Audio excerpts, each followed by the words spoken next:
Podía hacerlo porque él estaba. Jane Doe is a sexual assault victim, so we are not revealing her real name. She says she can't drive by Kaiser's medical offices in Union City without remembering her doctor appointment there in 2017 and Kaiser ex-employee Efren Castanon. Completamente. Absolutely everything about the moment of the assault. As a Kaiser medical aide for more than a decade, Castanon was only authorized to provide basic patient care, like administering prescriptions and managing paperwork. Jane Doe says she was shocked when she was alone with him in an exam room and his questions got very personal. He started asking me about my ring, if I was engaged. He locked the door.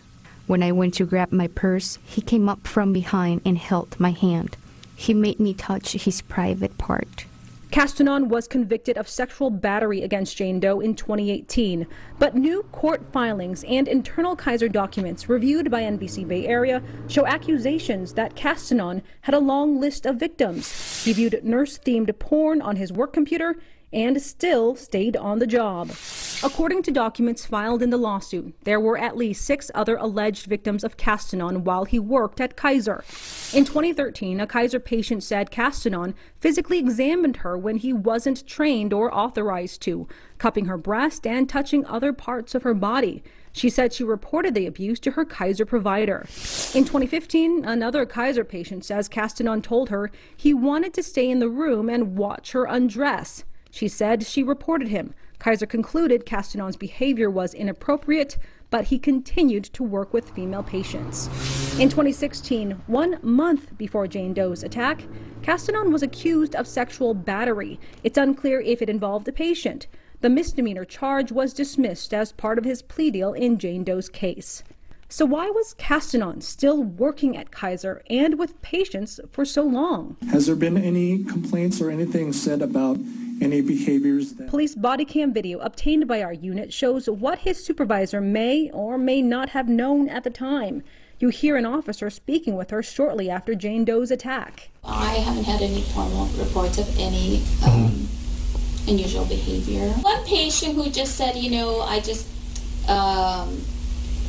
feel uncomfortable with male medical assistant. I touch him fully with the patient.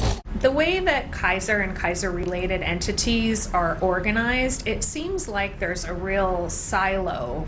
Attorney Micha Liberty represents Jane Doe in the ongoing civil case against Kaiser. But when there's no coordination and there's no one tracking silo to silo, department to department, things fall through the cracks. Kaiser declined our request for an on-camera interview. Instead, they sent us a long statement saying, in part, "We failed to live up to our commitment. When it happened, we acted quickly to terminate the employee and cooperated fully with law enforcement. But our goal is to prevent such things from ever happening in the first place. And we didn't do that this time. We should have recognized behaviors earlier and acted sooner."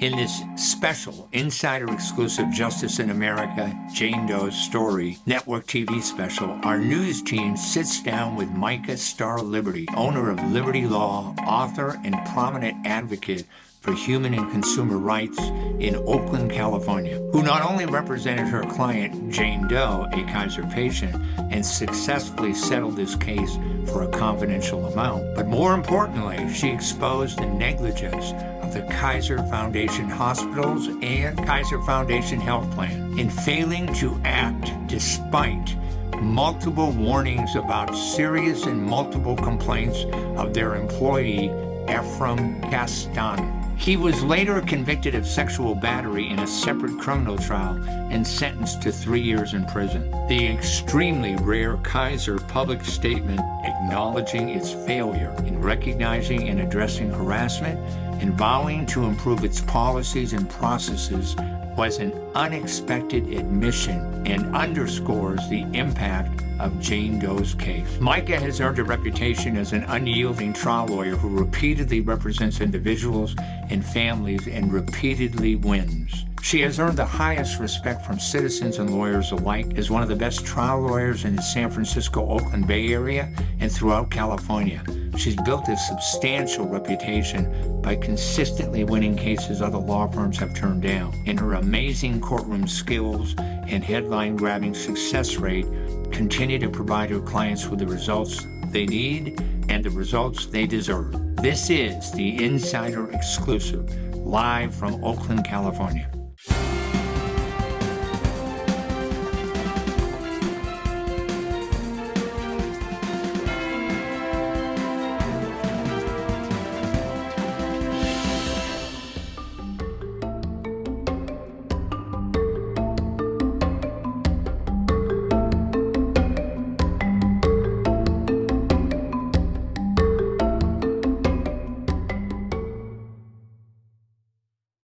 It is my great honor to produce Micha Star Liberty to the show. Welcome to the show, Micha. Thanks so much. Thanks for having me. You are much more than a lawyer.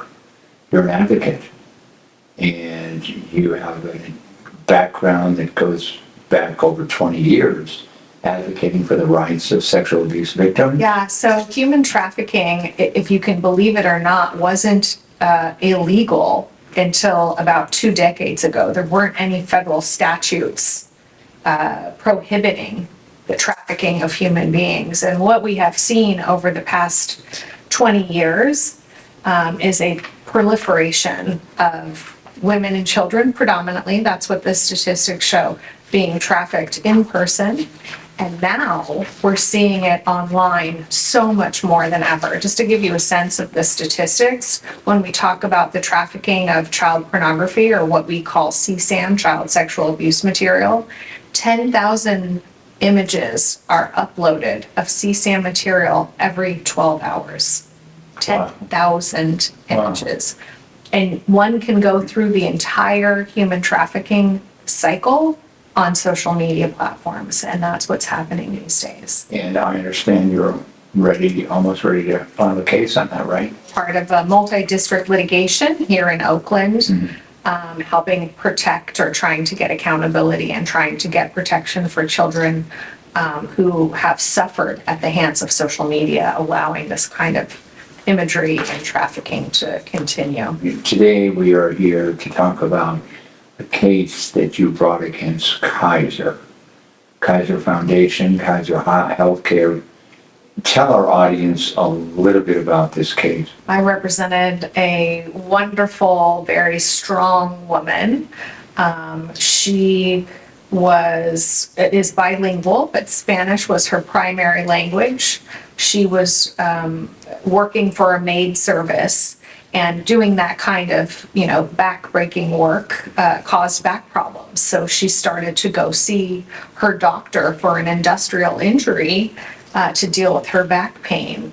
Unbeknownst to her, that doctor's medical assistant was a sexual predator, and he would try to flirt with her at visits. He would look up information in her record, which is against Kaiser's policies and procedures. And one day he decided that he was going to lock the door behind him. When he entered the medical exam room, he pushed my client up against the examination table, lifted up her skirt, moved her underwear aside, and attempted to rape her. And his name was what? Ephraim Castanon. Now, he had many other complaints that were filed against him from other patients, Correct. or as we call it in Kaiser, members. And what did Kaiser do about it? Nothing. What Kaiser was doing was burying this information and these complaints. So what we uncovered during the litigation was that he was targeting Spanish-speaking women, and he would contact them, flirt with them, touch their breasts inappropriately, make comments. I mean, he was assaulting these women in the examination rooms.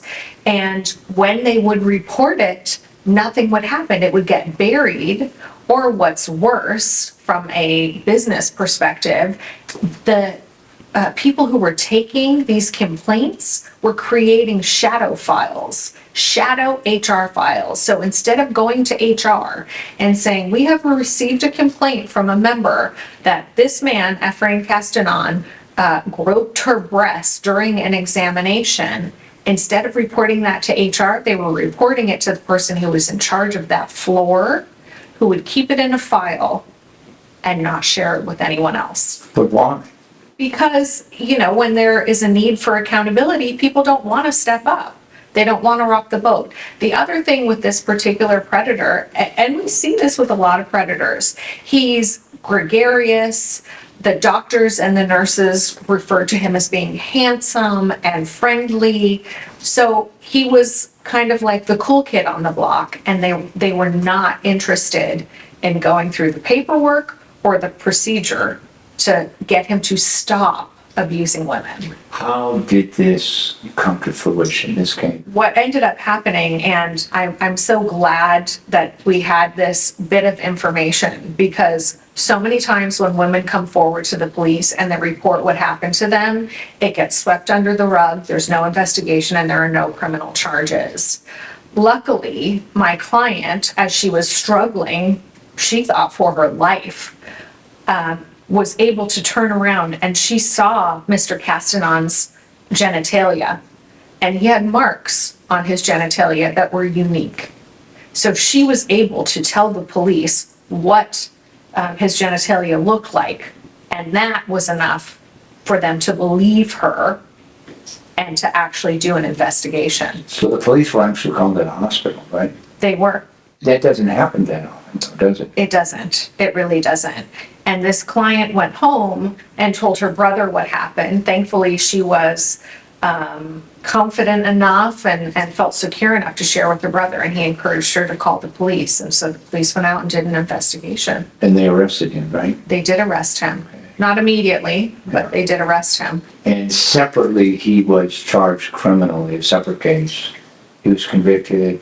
I think he was sentenced to 3 years in prison. That's correct. Okay, but your case went on. Yes. Initially, and this is what I find in almost all these cases, denial, denial, denial, right? Absolutely. Even though you have a police report happened before you filed your case, correct? Correct. Okay, even though you have a police report, there's an ongoing criminal investigation. Kaiser's position was, it didn't happen. We have no notice. No one else has complained about this. He was likable. We had no reason to suspect. you discovered in your discovery there other complaints have been issued. Correct. If they were rerouted, if you will, to someone on the floor, how did you get a hold of them? We were able to work with the police after their investigation was over, after he was convicted and sentenced. Then they're willing to share some of the information that they got. And we tracked down every single name, every phone number, everyone we could find to talk to them. So we were able to talk to the other survivors. Yeah. So you got the information from the police, Correct. not from Kaiser. We got some confirmation from Kaiser, but yeah, the bulk of the information came from the police When investigation. you're dealing with Kaiser, you're getting this so-called confirmation. Who are you getting it from? Various witnesses who were quite reluctant. Any human resources? There were human resource people who were essentially not helpful or not able to be helpful, because the way that Kaiser protects itself from liability is to have all these different silos. So one hand doesn't know what the other hand is doing. And they would say, well, of course, if I had gotten that report, I would have done X, Y, and Z. But they didn't get the report and they didn't do X, Y, and Z. For lack of a better word, Kaiser issued a what they call public statement, which is the equivalent of an apology. The word apology was never on that statement, was it? No. Okay, but they basically said they dropped the ball, right? I've never, in my 23 years of doing this kind of work, ever seen anything like that. I was floored and happily surprised that they did the right thing and they took accountability. They said, we failed this woman. Yeah. Let me ask you about, there's an old saying, justice delayed is justice denied, right? We see it so prevalent in our society today, where justice, where you have the facts of the case, as we know in a certain person running for office, right? And yet, we can't get to court, okay? So, in this particular case, you filed your civil suit during the time that the criminal court was processing his case, right? You discovered some information from the police, confirmed by Kaiser, correct? And you finally settled the case confidentially after Kaiser, I would imagine, issued this public statement, correct? It was true, yeah. But what was interesting is that we were in the part of litigation where you engage in what's called a mediation. All sides sit down and they talk with a neutral, they try and resolve the case. We had mediation set up for like 2 or 3 days after we saw this apology. And so we showed up at mediation and we thought, well, this is a great start. We should be able to get justice for this client. And the mediation went nowhere. The lawyers took a much different stance than their client did. Then what happened? We continued to litigate and we continued to talk, and eventually we were able to resolve the case short of trial, which is always easier on the clients, especially in cases like this. And basically, would you say this is because they can hold on to the money longer? Is that the deal? Absolutely. How long after the public statement was issued was the case resolved? It took several months. One of the issues too was that this poor client, what she thought was an industrial injury turned out to be kidney disease. And she actually, right now, as we sit here taping, is 4 months out from a kidney transplant. So we had to make sure in the resolution of this case that she didn't lose any access to public benefits or Social Security disability coverage. Explain that, please. So when you are receiving public assistance, if you get an influx of money, a lot of times you could lose your benefits because financially you don't qualify. Then how did you write that up, knowing in advance that they will do that? Well, we always bring in the smartest minds we possibly can to consult. So we had people that were helping us with structures and benefit protection and special needs trusts. When we take a case, it's from cradle to the end. And we make sure that all of their legal rights are protected. So there is no adverse financial consequence to them if they need to continue to rely on public funds. Yeah, that would seem to be an exception to the government's policy. And you were able to strike that, huh? It's a balance, but yeah, we were able to. Wow, that's an achievement in and of itself. So one of the takeaways of this case is you're giving advice to people who are not only employers, and I thought about this when we were writing the show up, you did such a good job. I would guesstimate that there'd be some employers that would say, can you come in and help us out, protect ourselves? Did that happen? It has happened. Right. He was an employee for 10 years. And these complaints, HR said they didn't get them or whatever, right? But he had a background, didn't he? He did. What do you tell employers about how to check potential employees before they're hired? That they have to do a full and complete background check. We took a look at his application and the documents that were in his HR file, showing that although they attempted to call previous employers, they never got through to them, but they still hired this guy. Mm-hmm. So he was essentially unvetted, and they let him in. The other thing is he was trading some pornographic, but also some just inappropriate messages through the Kaiser chat system with other people who were working there. Why is there not other employees? If someone had paid more attention, my client wouldn't have been hurt by him, and also they wouldn't have failed to diagnose her with what was actually happening. Right. Now the big question is, for the victims out there, many of them, as you were talking, I was thinking, because he targeted women who primarily spoke Spanish. Mm-hmm. I think a lot of Spanish-speaking or ethnic women might believe that they're not going to be believed. Right. right? And that's why he was targeting. They were vulnerable. That's exactly right. And, you can get health insurance without necessarily having documents to be in this country or to work properly. And I think that's a concern. I mean, he really was targeting susceptible women because he wanted to make sure they wouldn't go report. And it's not just, immigrants to this country. All women are discouraged, whether they're privileged and Caucasian or, whatever. The culture is such that women are discouraged from reporting. What should a person do if they're an employee or they have gone to a hospital or a store or whatever and attacked by an employee of that store? What should they do? It can take a minute to feel ready to make that call because we're concerned we're not going to be believed, because it's scary, because we might have to, communicate in a language that's not our primary language, but we have to start the process. And it can take a while for survivors to even name what happened to them. But as soon as you're ready, as soon as you feel like you can, take a friend, take a family member, and go and report what happened. Right. Because we have to have accountability. When we look at recidivism rates, it's all about accountability. If you get caught and you get in trouble for what you do, you're going to be discouraged from doing it. If you get away with it, you're going to keep doing it. Yeah. This happened basically in your backyard, Union City. That's right. And you and I are both members of Kaiser, right?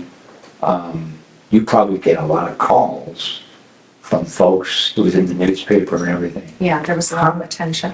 How do you select the clients that you eventually end up representing? It really depends on the facts of the case, the behavior of the perpetrator, the extent of the injuries. I wish I could take every single case that crosses my threshold, but we just don't have the bandwidth to do that.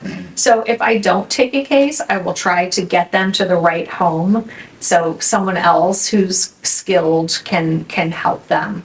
But I always talk to every survivor I can talk to, even if I'm not going to take the case, just to let them know there are people who are here and listening. Yeah, in a confidential settlement as this was, what is confidential about the settlement?